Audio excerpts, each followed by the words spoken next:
Hi, everybody. My name is Jason. I'm Caden. I'm Jaden. I'm Eli. And we are the Yahuwah and the Torah YouTube channel. You can find us on Rumble. You can find us on Odyssey. We really appreciate Odyssey. There's not a lot of you guys over on Odyssey, but we do appreciate those who are over there. We do appreciate those who are on Rumble, and we love all of you guys on all platforms, and we thank you. We are the little family out in the middle of a jungle that is doing what, Jade? Following the laws, statutes, and commandments, obeying what Yahuwah has told us to do, and being His people. We are the Hebrews. Why do you do this? What purpose do you have? Wouldn't it just be easier just to get up during the day instead of us spending even time reading at the very crack of dawn? Wouldn't it just be easier just to do this like later or not to do it at all? I mean, why do we do this? Because Yahuwah told us to feed the sheep. Yeah, feed the sheep, and we're supposed to fish for men. We're supposed to find the lost tribe of Yisrael, and the lost tribes of Yisrael are the people who are obeying the laws, statutes, and commandments. And the laws, statutes, and commandments are found in the first page of Genesis and found towards the end of Deuteronomy, but all through scriptures from the first page to the end is of vital importance. And the Revelation 14:12 tells us the only people that are saved are the people that are obeying the commandments, and they have the faith of Messiah Yahushua, who you guys know as Jesus the Christ, because there were no J's in Hebrew, so his name is not Jesus.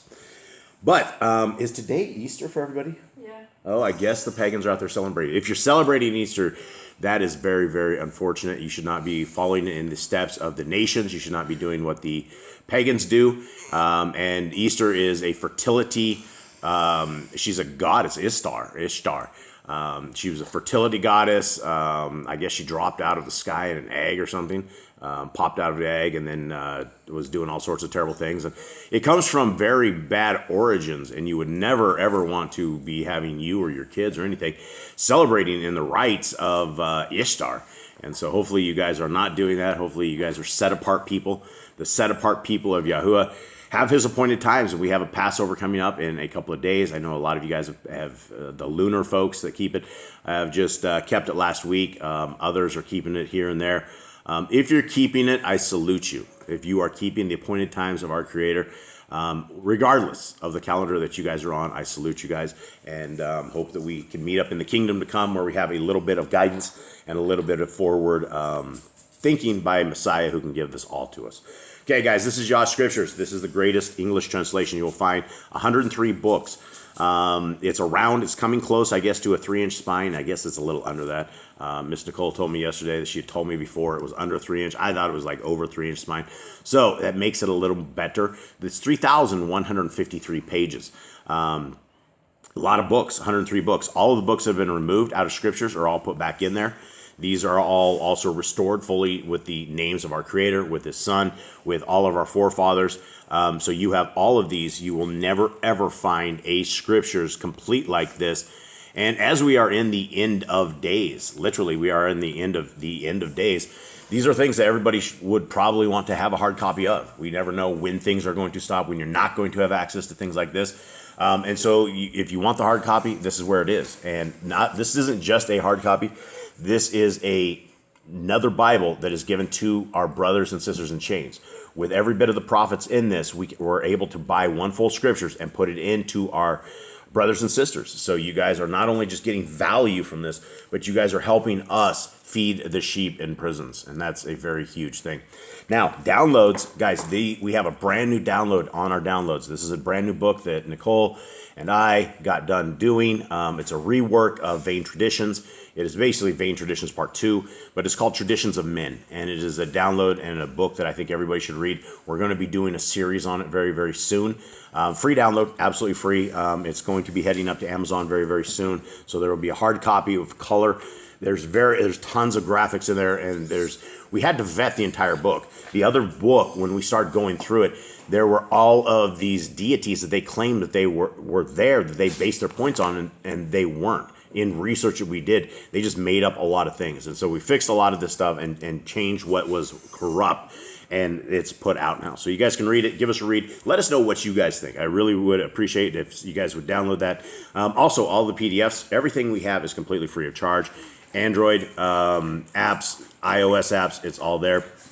Last but not least, sorry guys, don't mean to drag on here. This is Amazon, where you guys can grab any of these smaller books. Every one of these are available right now. You can pop them on. Again, 100% of all proceeds go into the prisoner fund. Okay, Jade, where are we at in the life of David in the book of 2nd Shemu'el, and we're heading into chapter 16. What's happened? David committed. Sorry, guys, that's Jerry. We don't know why he does it. David committed adultery, killed another man's wife. She got pregnant by him. She had a miscarriage. Then they went and had another son. His name was Solomon. David had some more children. One called Amnon and one called Tamar.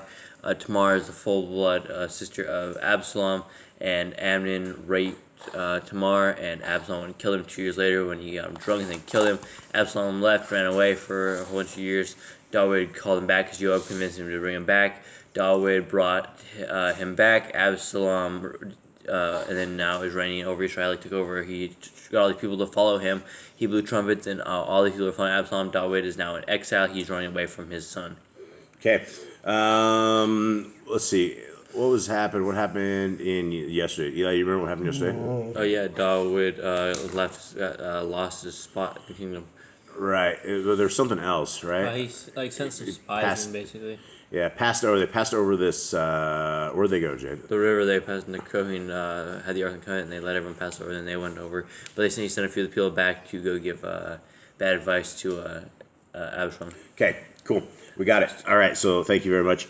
Let's begin. Chapter 16, verse 1. And David had passed on a little from the summit and saw Ziba, the servant of Mephibosheth, who met him with a couple of saddled donkeys, and on them 200 loaves, and 100 cakes of raisins, and 100 summer fruit, and a skin of wine. Guys, we are so sorry. The dogs are like going crazy. They're surrounding the table. Let me see if we have to stop. All right, guys, let's talk about Mephibosheth. Who's he? He was Jonathan's son. Yeah, and so where did he come from?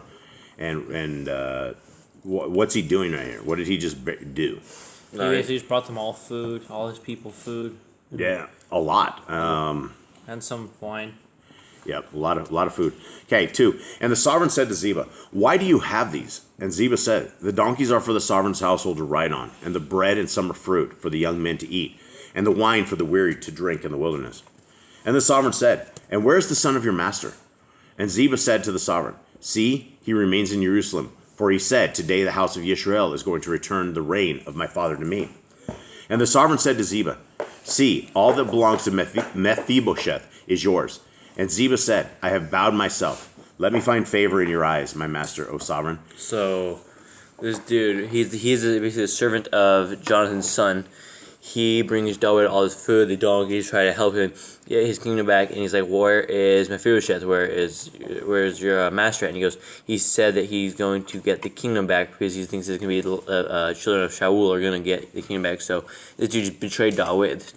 Did he just betray him? I see that. I see that. I see that betrayal. I don't think so. I don't think Mephibosheth was he was a lame kid, right? Mm-hmm. That's a kid that's lame in both feet, right? Yeah. So I think what is happening here is I think that because of the uprising, I think that they think that these people are going to give him the kingdom back. I don't think he betrayed him. What, do you guys all get that he betrayed him? Yeah, he's it feels like say the house of Israel is going to turn to the reign of my father to me. So he's basically trying to take over. And then David said to him, "To see all that belongs to Mephibosheth is yours." Yeah, he basically just gave all his inheritance away. He's like, everything that was Mephibosheth is yours because you took care of me. Yeah, well, okay, so 4, that's on 4, right? Yep. Mm-hmm. Okay, 5. And when sovereign David came to Bahurim, he saw a man from the clan of the house of Shaul, whose name was Shimei, son of Gera, coming from there. He came out, cursing as he came. And he threw stones at David, and all the servants of sovereign David, and all the people, and all the mighty men were on his right and on his left. And this is what Shimei said as he cursed, get out, O man of blood, and man of Belial. Yahuwah has brought upon you all the blood of the house of Shaul, in whose place you have reigned. And Yahuwah has given the reign into the hand of Absalom your son. And see, you are in your own evil, for you are a man of blood. All right, so do we still think Mephibosheth ran on him? He was rolling this? Yeah, you'll see more later in a future. I guess do a spoiler alert, but in a few chapters talks about it. Huh, I just don't remember that. I guess this is the power of getting old. All right, let's continue on. And Abishi, son of Zerah, said to the sovereign, "Why should this dead dog curse my master the sovereign? Please let me pass over and take off his head." And the sovereign said, What have I to do with you, you sons of Zuriah? For let him curse, even because Yahuwah has said to him, Curse David. And who would say, Why did you do that? And David said to Abishi and to all his servants, See how my son who came from my own body seeks my life, and how much more now this Benjaminite? Leave him alone and let him curse, for Yahuwah has spoken to him. If so be, Yahuwah looks on my affliction, and Yahuwah shall return good to me for his cursing today. This is an interesting way to deal with this situation, right? He just, most people are going to pick up sticks, and most people are going to kill this guy, right? Most people are going to shoot an arrow in this guy that's chucking rocks at them. Especially the ex-king or the king, the people around him are going to be, let's take this guy's head off. Let's deal with this. And David, in his, I guess humbleness, is essentially like, look, if this guy's supposed to be cursing me, let it be. If it came from Yah, it came from Yah. And if not, then Yah will avenge us. He'll take care of this. And in David's old age, he told Solomon to kill him. Yeah, I know. So that's a spoiler alert.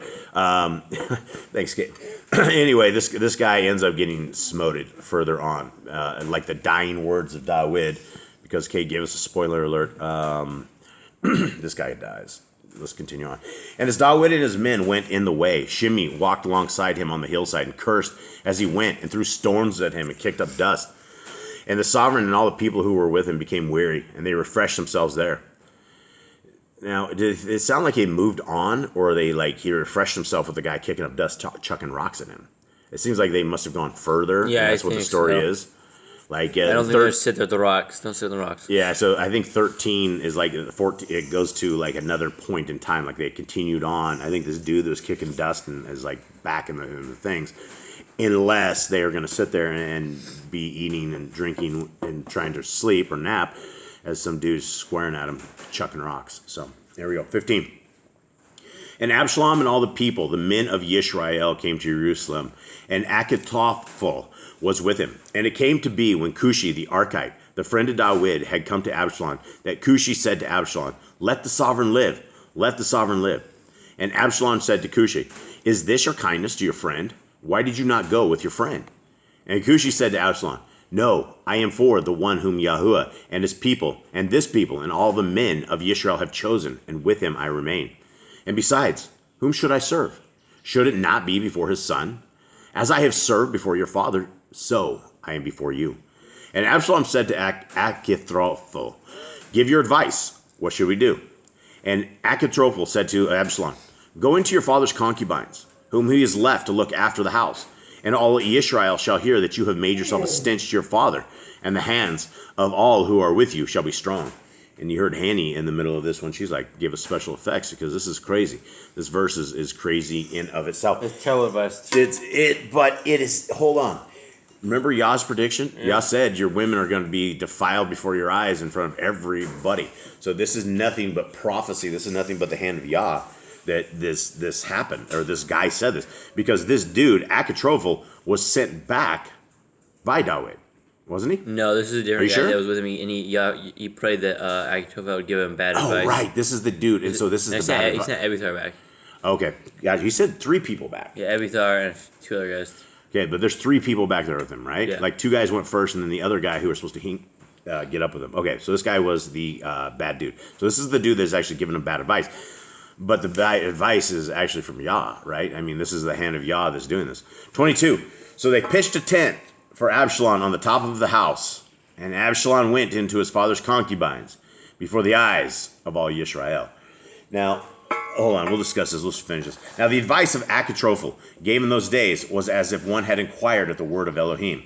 So was all the advice of Achitophel, both to David and to Absalom. Yeah, he's not asking Yahuwah for any advice there. Yeah, and this is a weird thing. This is a like a freak show kind of a gig. Way to get like vengeance. A total weird way. It's like I think Absalom could think he can get away with it because David did nothing to Ammon, right? When he raped his daughter, so he's like, maybe I can just get away with this. So he's like, David can't stop me. He can't stop his own children. He can't stop me. Yeah, maybe. It's just there's a weird thing that David can battle like everybody under the sun except for his own kids, and his own kids own him every time they go against him.